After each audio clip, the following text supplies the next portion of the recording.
You want more? I'll give you more.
Gising na ba kayo mga kababayan?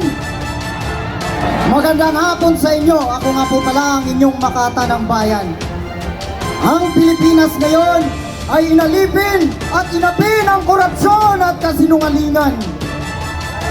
Ang ating bayan ay sinasakop ng mga buhayang kahaman. Kaya gising kabataan, tinatawag tayo ng ating inang bayan.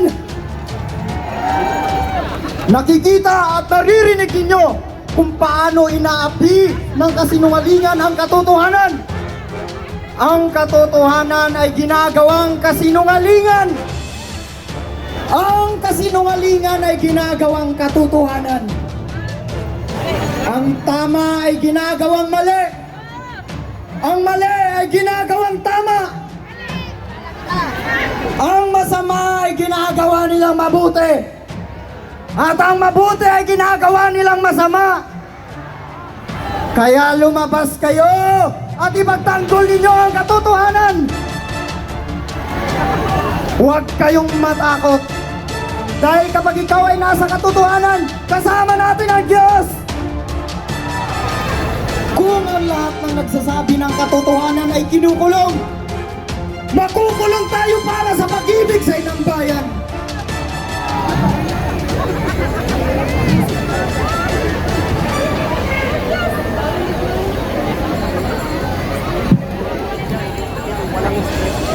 Ito ang bandila ng Pilipinas. Ito ang simbolo ng ating pangarap upang makalaya sa matinding paghihirap. Ito ang simbolo ng pag-aalay ng buhay at dugo para sa pag-ibig sa inang bayan. Subalit ngayon, inaapi at pinagtaksilan ng mga mapang-abusong politiko na nasa kapangyarihan. Patawad aking mahal na inang bayan, sapagkat ang mga anak mo'y hindi nagkakaisa para sa iyong kalayaan. Subalit gaya ng isang awit ng pagmamahal sa bayan, paninindigan natin ang panunumpa sa watawat hanggang kamatayan. Itaas ang inyong kanang kamay para sa panatang makabayan.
Naririnig ninyo ang ating panatang makabayan. Nanunumpa tayo sa watawat ng Pilipinas na iaalay natin ang ating buhay para sa Kanya. Pilipinas, ang ating inang bayan. Inalipin at inapin ang korupsyon at kasinungalingan. Ipinagkait ang hustisya at katarungan. Mas inuna ang politika kaysa sa bayan. Pilipino dapat ang pinaglingkuran, pero bakit buhaya ang pinoprotektahan? Ninakaw ang ating pinagpaguran, kaya sisingilin natin sila bilang kabayaran. Ilang buwis pa ang mawawala Ilang bahay pa ang masisira? Ilang Pilipino pa ang lulubog sa baha? Ilang politiko pa ang magsasamantala? Namuhay tayo sa pagiging tanga. Nagmamalimos tayo sa sarili natin pera. Ang puno kapag nabubulok ay hindi na namumunga. Para tayong pinapaakyat sa bulok na sanga. Katulad ng bayan ko, naghihintay na lang na bumagsak habang nakanganga. Para tayong nag-iimbak ng tubig sa butas na planggana. Katulad ng bayan kong ang hustisya ay hindi na gumagana. Wala silang malasakit sa kapwa. Ngayon nila makikita ang hustisya at kalayaan na sinisigaw ng bansa. Pinamunuan tayo ng makasarili at mapagpanggap. Tayo ang nagpakahirap, sila ang nagpakasarap. Sa araw na ito, iparamdam din natin sa kanila ang ginawa nilang pagpapahirap. Hindi na gumagana ang demokrasya. Pati yung budsman awak na ng mga buhaya. Ang pagtitimpi ay hindi na kaya. Binababoy nila ang batas. Mga kabataan, tayo na lang ang pag-asa ng Pilipinas. Hindi tayo aatras. Pilipinas, ilunod ka sa kahirapan dahil sa panghihingi. Daig pa ang bagyo kung taong bayan ang umagupit. Lalaban tayo ng may pagmamalasakit dahil ang kabayanihan ay pagbubuhis ng buhay ng walang kapalit. Tunay na ang pag-ibig ay hindi nabibili, sapagkat ang pagmamalasakit sa kapwa at sa bayan ay higit pa sa sarili. Sa ngalan ng hukbong sanggatahan ng Republika ng Pilipinas, katahimikan o karapatan, tungkulin o katarungan, kapayapaan o kalayaan, ang buhay ay binubuhay sa bayan, hindi sa politiko na nangapi sa bayan. Bayan ko ang pabayaan o ipaglaban. Ang magmalasakit o walang pakialam. Ang magtagumpay o ang magpaalam. Lahat ng nagprotekta sa korupsyon ay magtataksil sa bayan. Lahat ng nagtatanggol sa mga magnanakaw ay mananagot sa taong bayan. At ang pinakautan ay nasa Malacanang.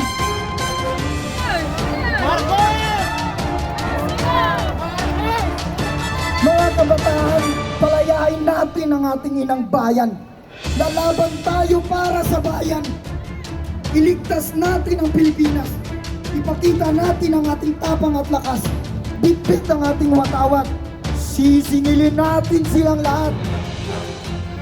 Para sa kinabukasan. Para sa Pilipinas. Mabuhay ang Pilipinas!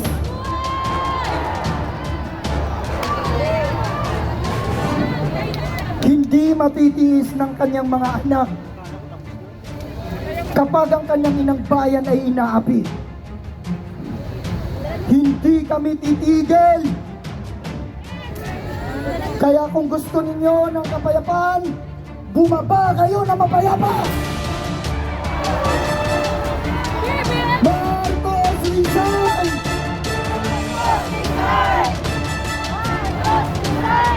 Yan, maraming salamat kay Makata ng Bayan.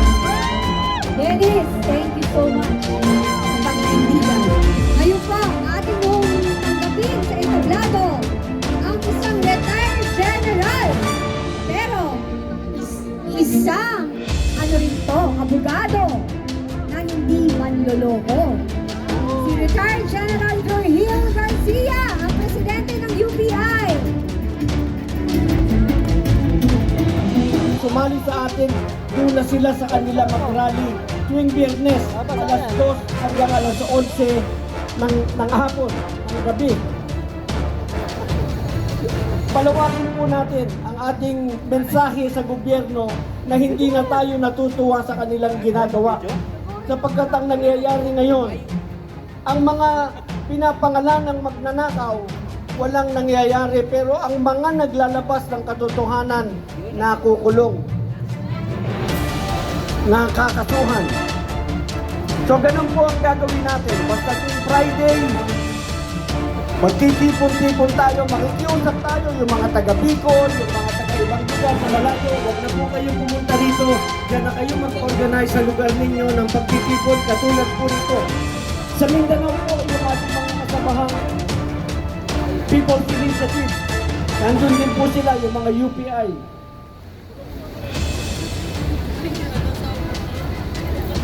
Padadamihin po natin ang padadamihin at yayayain natin ang mga ibang lumalaban. Wala pong kulay. Walang kanya-kanyang partido, basta iisa ang pinaglalaban, ang saligang batas, ang katotohanan. Sumama po kayo dito sa amin. Inaanyayahan namin ang MAISOG, inaanyayahan namin ang ROR po, Retired Officers Alliance for Reform, inaanyayahan namin ang RAGE, inaanyayahan namin ang Kampilan, ang ACRO, ang MUP, ang UPI Riders, ang Duterte Riders, etc. Lahat po. Sumama po kayo dito sa amin, makiisa kayo sa amin, pagsasalitain namin kayo dito upang marinig na ating mga kababayan ang inyong mga gustong sabihin.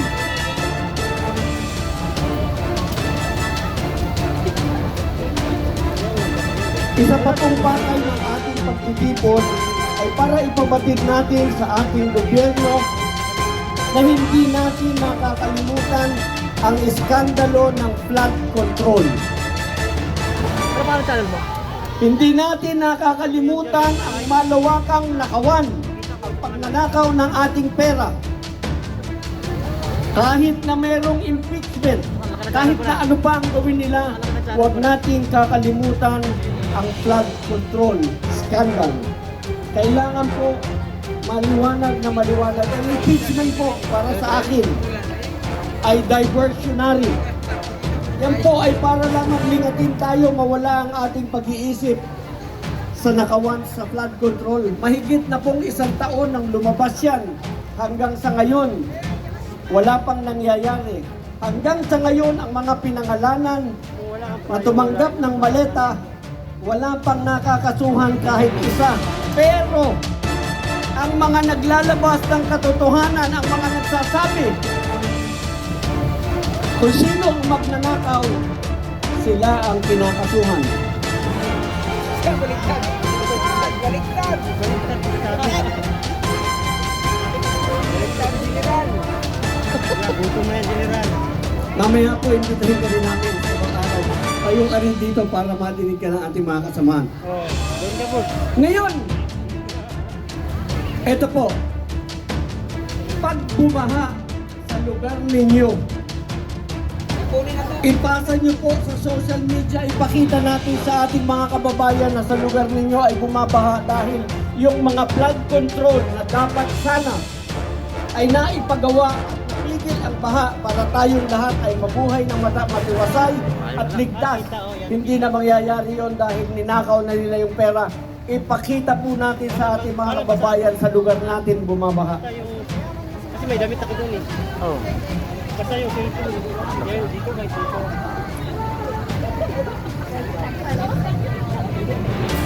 Sama ka ha? Okay ka? Ganito po. Sa impeachment. Napag-uusapan lamang po, hindi po ito talaga pakay. Napanggit yung impeachment. Sa impeachment po, pag totoong talagang may ebidensya sila, sa totoo lang po, ang usapan sa impeachment, ebidensya. Magmula umpisa hanggang matapos ang impeachment, ebidensya ang usapan. Pero, pag wala kang matibay na ebidensya, ang kakalkalin mo, yung 24. Ang kakalkalin mo, yung 16. Pipilitin mong pababain dahil wala kayong numero.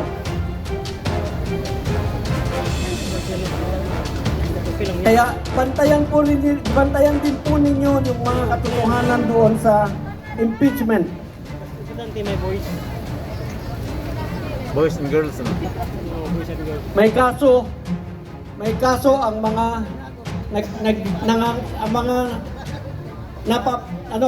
kaso na ba yung mga napangalanan na tumanggap ng maleta? Si Martin Romualdez, may kaso na ba? Si Tito Soto, may kaso na ba? Si Congressman Benny Abante, may kaso na ba? Si Congressman Stella Kimbo, may kaso na ba? O sandali lang, yung kaibigan ko, si Erwin Tulfo, may kaso na ba?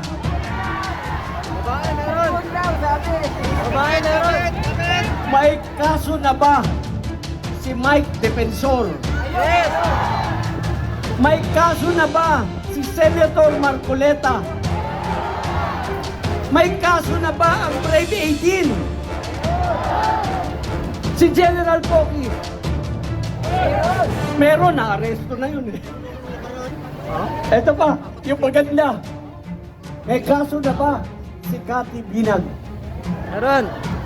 O, meron, may kaso na rin. Kaso niya maganda siya eh. Mga kababayan, ito lang po ang ihahatilin ko sa inyo. Pag ang mamamayan ay maalam, pag ang mamamayan ay makikialam, ang mga may kapangyarihan hindi makakapagmalabis. Kaya manatili tayong alert, manatili tayong lumalaban katulad nito. Sana po pakita natin sa susunod na Biyernes, mas marami tayo dito. Kasi sa susunod na Biyernes, hindi na ninyo kailangan ng payong. Walang bagyo eh. Maraming salamat po sa inyong pakikisa sa ating laban.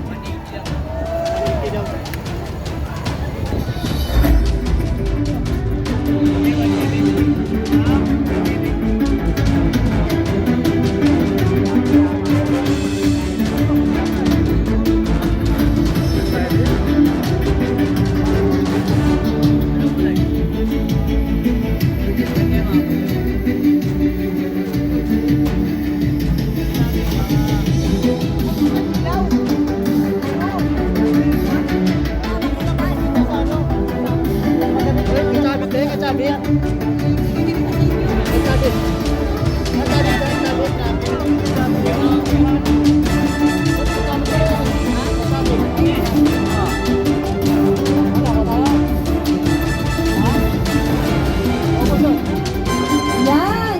Ayan na, meron po tayo isang nagmabalasakit. Alam mo, again, hindi siya kilala. Ulit. Si Renjon. Diba si Renjon? Nalista siya, mga kababayan. Welcome po kayo kung gusto nyo mag-perform dito. Kailangan lang natin malaman kung